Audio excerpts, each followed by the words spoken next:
दोस्तों आज की खबरें हमारे देश की बहुत बड़ी खबरें हैं और मिडिल ईस्ट की बहुत सारे इंपॉर्टेंट खबरें हैं। हिजबुल्लाह ने इजराइल पर बहुत सारे रॉकेट दागे गए हैं। आइए जानते हैं, आप लोग वीडियो पर बने रहे।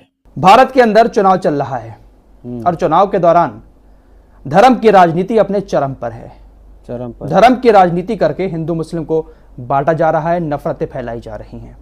इस टॉपिक पर बात करूंगा। कल से प्रधानमंत्री मोदी के एक बयान को लेकर भारत में ही नहीं बल्कि दुनिया में भी चर्चा हो रही है और आज फिर मोदी जी ने एक बयान दे दिया है। आगे बात करूंगा, लेकिन पहले आपको कुछ जरूरी अपडेट मिडिल ईस्ट के दे देना चाहता हूं। यहूदियों का फेस्टिवल फसह शुरू हो चुका है और इस फेस्टिवल के दौरान कल रात को हिजबुल्लाह ने तकरीबन 35 रॉकेटों की बौछार एक साथ लेबनान के बॉर्डर से की है।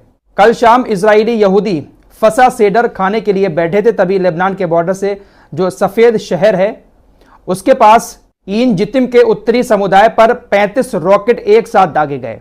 टाइम्स ऑफ इजराइल की रिपोर्ट के मुताबिक फसह फेस्टिवल की पहली ही शाम को हिजबुल्लाह ने जब भारी भरकम 35 रॉकेटों की बौछार की तो सफेद शहर और उसके आसपास के एरिया में सायरन बजना शुरू हो गए। 35 रॉकेट में से कुछ रॉकेट को तो इंटरसेप्ट कर लिया गया, लेकिन कुछ रॉकेट हिट किए हैं इजराइल के क्षेत्र में आकर।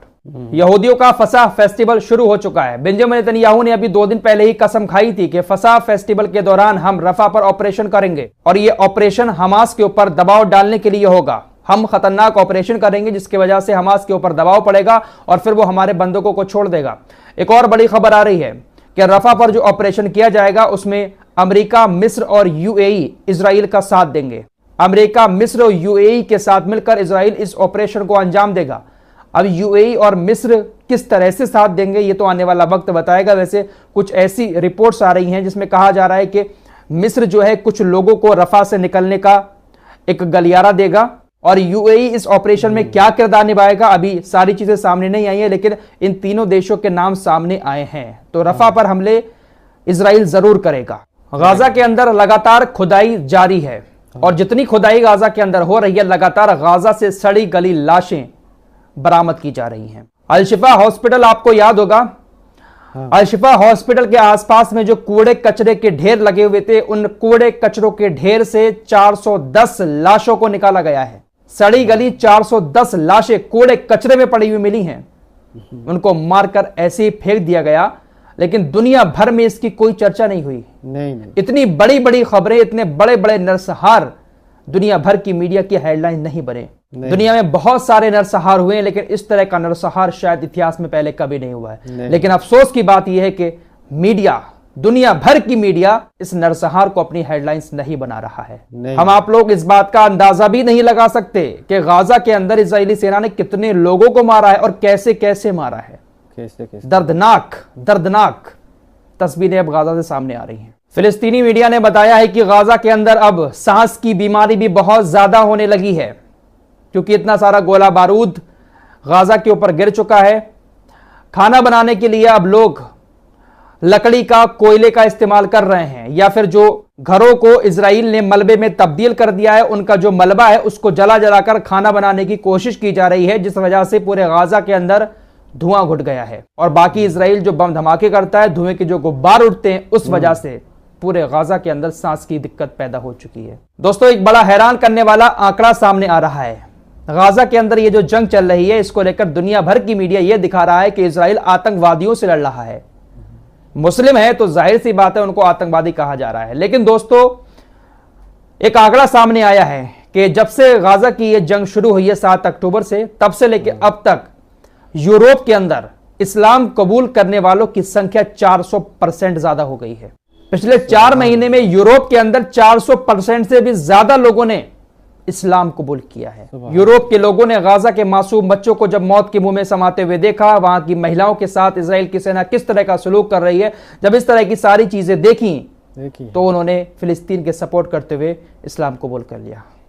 ये कोई छोटी मोटी बात नहीं है। नहीं। जहां उनको आतंकवादी बताकर पूरी दुनिया प्रोपेगेंडा चला रही है, गाजा के आम लोगों के ऊपर भी इजराइल कोई हमला करता है तो दुनिया भर की मीडिया कहती है कि आतंकियों के ऊपर हमला किया है। लेकिन देखिए 400% यूरोप के अंदर लोगों ने इस्लाम कबूल किया है। अच्छा, कुछ लोग हमारे यहां पर हैं जो जब भी हमारा कोई त्योहार आता है, जैसे बकरा ईद आती है या कोई और त्योहार, तो ज्ञान देने आ जाते हैं कि ये मुसलमान बड़ा मीट खाते हैं, मुसलमान बकरे की कुर्बानी करते हैं। और अभी ये जो जंग चल रही है तो कुछ कट्टरवादी ऐसे हैं जो खुलकर इजराइल के नरसंहार का सपोर्ट कर रहे हैं। कर रहा है। दोस्तों, इजराइल कितना मांस खाता है वो सारी चीजें आप लोग गूगल कर सकते हैं, और कौन कौन सा मांस खाता है वो भी आप सारी चीजें गूगल पर देख सकते हैं। दोस्तों, इजराइल के लोग यहूदी जो हैं वो बकरे की कुर्बानी भी करते हैं। कुर्बानी नहीं बल्कि बलि कहूंगा, बकरे की बलि देते हैं। अब ये जो त्योहार उनका चल रहा है तो कई सारे यहूदी थैले में छोटे छोटे बकरे बच्चे ले जाकर मस्जिद अक्सा में बलि देने की कोशिश कर रहे थे, जिनको गिरफ्तार कर लिया गया। तो ये यहूदी भी बहुत ज्यादा मांस खाते हैं, बलि भी देते हैं, लेकिन भाई साहब इनको कोई कुछ नहीं कहेगा। ब्रिटेन के प्रधानमंत्री ऋषि सुनक ने यूक्रेन को रूस से लड़ने के लिए $500 मिलियन में 1600 मिसाइलें, 400 वाहन और 60 नाव देने का ऐलान कर दिया है। अमेरिका, ब्रिटेन जैसे देश मोटी कमाई करते हैं हथियार बेचकर भाई साहब, और लोगों को बेवकूफ बनाकर लड़वाते रहते हैं। ये लोग अपने दोस्तों को हथियार देकर फक्र से सीना चौड़ा करके कहते हैं कि हमने उसकी मदद की। अगर ईरान किसी की मदद कर रहा है, ईरान अगर रूस को हथियार दे देता है तो ब्रिटेन को ही मिर्चें लग जाती हैं, यूरोपीय यूनियन को मिर्चें लग जाती हैं। तो पूरी दुनिया को मिलकर ये सब बेवकूफ बना रहे हैं। फिलहाल कुछ भी सही, लेकिन दुनिया भर के अंदर इस्लाम को हर जगह टारगेट किया जा रहा है। आइए अब अपने प्यारे भारत की बात कर लेते हैं। हमारा भारत बहुत प्यारा है, लेकिन इसको हिंदू मुस्लिम में बांट दिया गया है। भारत के अंदर चुनावी माहौल चल रहा है, जो असली मुद्दे हैं चुनाव के वो तो तेल लेने गए हुए हैं। सिर्फ और सिर्फ हिंदू मुस्लिम की राजनीति अपने चरम पर है। अब तक तो छोटे मोटे नेता हिंदू मुस्लिम की राजनीति करते थे, लेकिन मेरे दोस्तों, भारत के प्रधानमंत्री मोदी अब खुलकर मुसलमान का नाम लेकर राजनीति कर रहे हैं। अभी कल से उनका एक बयान काफी ज्यादा चर्चा में था, जहां पर उन्होंने यह कहा कि भाई मनमोहन सिंह जब प्रधानमंत्री थे तो उन्होंने अपने एक बयान में कहा था कि भारत की संपत्ति पर सबसे पहला हक मुसलमानों का है।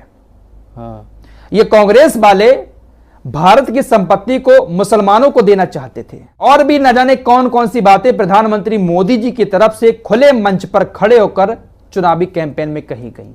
लेकिन दोस्तों, इस बात की सच्चाई जब खंगाली गई तो मनमोहन सिंह ने इस तरह का मुसलमान नाम लेकर कोई भी स्टेटमेंट पहले कभी नहीं दिया।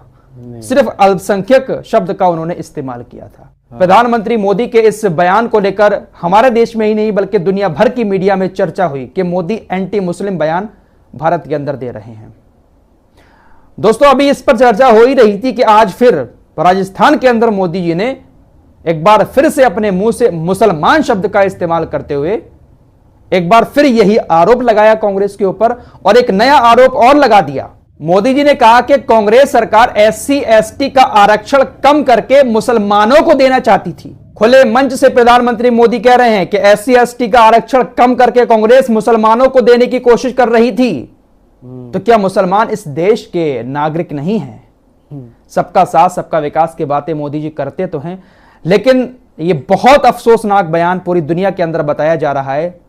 तमाम मीडिया पर दुनिया भर की इस खबर को दिखाया जा रहा है कि मोदी जी ने ये जो प्रधानमंत्री होने के नाते बयान दिया है खुले तौर पर मुसलमानों का नाम लेकर, ये पूरी तरह से गलत है। लेकिन दोस्तों, वही बात है कि जब चुनाव आता है तो असली मुद्दे तो हट जाते हैं। भगवान श्री राम के नाम पर भी वोट मांगे जा रहे हैं, भगवान श्री राम की फोटो को लेकर रोड पर घूमा जा रहा है, बहुत सारी चीजें चल रही हैं। फिलहाल जो असली मुद्दे हैं वो पूरी तरह से तेल लेने गए हुए हैं। फिलहाल इस रिपोर्ट में इतना ही, मिलते हैं कुछ और नई खबरों के साथ। तब तक के लिए अपना ख्याल रखिएगा। अल्लाह हाफिज। दोस्तों, हमारी रिपोर्ट को पसंद आए तो फॉलो सब्सक्राइब कीजिए और साथ ही साथ शेयर भी कीजिए। मिलते हैं अगली वीडियो में, तब तक के लिए अपना ख्याल रखें। धन्यवाद।